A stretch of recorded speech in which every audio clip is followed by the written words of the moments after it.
Coach just said, he feels good about a top 8 on that O-line. Is this the best you've felt, a couple weeks out from a season about your depth as far as how it stretches? I mean, as an offensive line coach, you're always, preparing for the worst, right? So, but I think going into a training camp, the whole overall unit has been the best since we've been here. And, I was talking to Coach Cooley, my assistant, the other day, and, we haven't seen too many units that we've been around that's been this deep from, the top group to the last guy on the roster. So, we're excited to be able to, go to work with them every day and just keep focusing on improving and, just playing to our standard. How do you size up the tackle situation right now? You've got 4 or 5 good options. Where does it stand in your mind? It's still wide open. Guys are battling. We got a lot of guys with really good experience. Gunner shows up, Turner's back, Teddy's back. You got Tyler Kanak over there, right? Obviously Pritchett is here, so they're all battling. They're all working hard, and at the end of the day, we're going to play the guy that's going to execute and play with our technique and play with the effort that's required for us to be a championship level team. Wide open. When do you want to have it decided? Probably game day. One of the things that Dylan has been working on with the offensive line is protections. How have you seen that partnership? Oh, it's awesome. He's a very cerebral kid. Obviously growing up with a dad as a center, that was what, he was taught growing up. And then just the communication between him and the offensive lineman and the comfort level that they have on and off the field has really grown, for him being in year 2. And so it's really a constant work in progress, right? But in the protection world, we want to get it right, and we want to make sure that we take care of our running backs as well and allow them to get out on routes too. So we try to get that thing right. So you mentioned Turner being back. I mean, what have you kind of seen from him working back from that injury? Because that was a pretty long process. For sure, he attacked it every day. You face adversity in life. You can do one or two things. You can fight, right? Or you can act like I'm not going to say the word, right? But, you just keep, and he attacked it every day. For him to be back this soon is a credit to him and his mentality and how he approaches everything, right? So really excited. He still looks like Turner, Corcoran, right? Like how he's looked in the past. So just getting him back in shape and getting the rhythm back and all that stuff. So. Matt, when we talked to him last weekend, said that if it shakes out that Elijah and Gunner are the top 2 tackles, that you guys would have no problem moving Gunner over to the right side. How much is he practicing both sides tackle during camp, or is he just mainly doing the left tackle stuff? We rotate guys all the time. Not only Gunner, we work a lot of guys in different spots. Not only, for this season, but when you get to the NFL, and if you're a guy that gets there, you're gonna have to learn how to be versatile and play on both sides. So, we work a lot of guys on both sides. We work, different guys at guard and center. So, and because in the past, you never know what's gonna happen.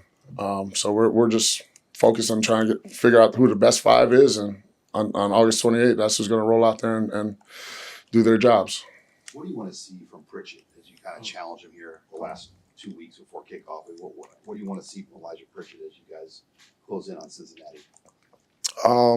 Just focusing on the stuff that we talk about and the stuff that we teach. It's always a process. This is year 4 for some of those guys in that room, right? It's a process, learning new techniques and new system, different offense, right? Different calls. So just continuing to attack the process, right? Continue building the discipline that's needed to be a consistent offensive lineman for 60-plus minutes. Donovan, when we talked to you in the spring, you brought up watering the bamboo a lot. Can you explain a little bit more on what that means to you and how it applies to your room? So the whole thing about the bamboo, right?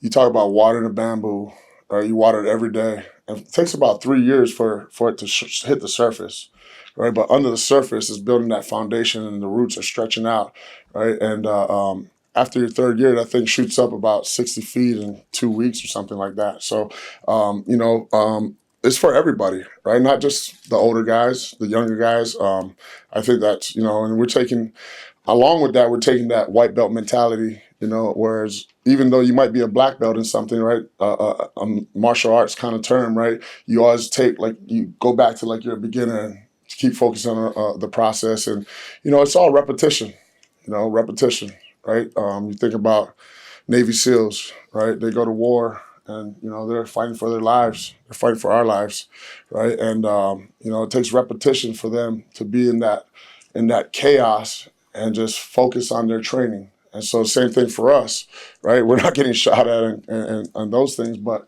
right, it's the repetition that you put in. And then when you go out to play against a defense in practice or different teams, right, you just fall back to your training. And that's what we're focused on.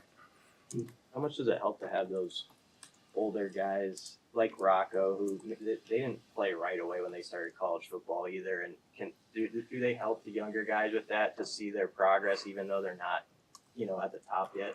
Absolutely. One thing, with this unit now, the standard's it's been a long time coming. Thinking back to when we first got here, I always thought of Nebraska offensive lines were those dominant units that, take over games, and in the fourth quarter, like, the defense is so beat up that they can't stop you, right? So I give credit to a lot of guys along the way that's upheld that standard every day in that room. From the first day we got here, I think of guys like Trent Hickson, Ethan Piper, Joey Mancino. You got Turner Corcoran, you got Teddy Prohaska, Henry Lutovsky, Justin Evans, right? You got all these guys that have been here since we first got here, and now the room is healthy, right? You see guys like Rocco in meetings turning around to Gibby and like, hey, and Gibby's on the film, right? You see Justin taking Jake and Sam under his wing, and kind of they all work together, right? It's just a special unit. It's a special room to be a part of because it's truly player-led, right? And our jobs as coaches is just to make sure the standard is a standard, and we just keep that thing going. I know Turner's been at left tackle for you mostly, but he can play anywhere. Where does he get the bulk of his reps now that he's back? He's been getting both tackle spots right now, and he takes snaps on the side as well. So, Turner's a cerebral guy. He's super smart. He understands everyone's jobs in the field. So, he can. I think he could be an all-five guy. If we need him to play guard, put him in here, whatever, right? And then he's always, emergency center because he's so smart. Anything else for Coach? Awesome. Thanks, guys. Have a good day. Start players. We got Justin Evans here now, quick, and then probably have a break before the rest of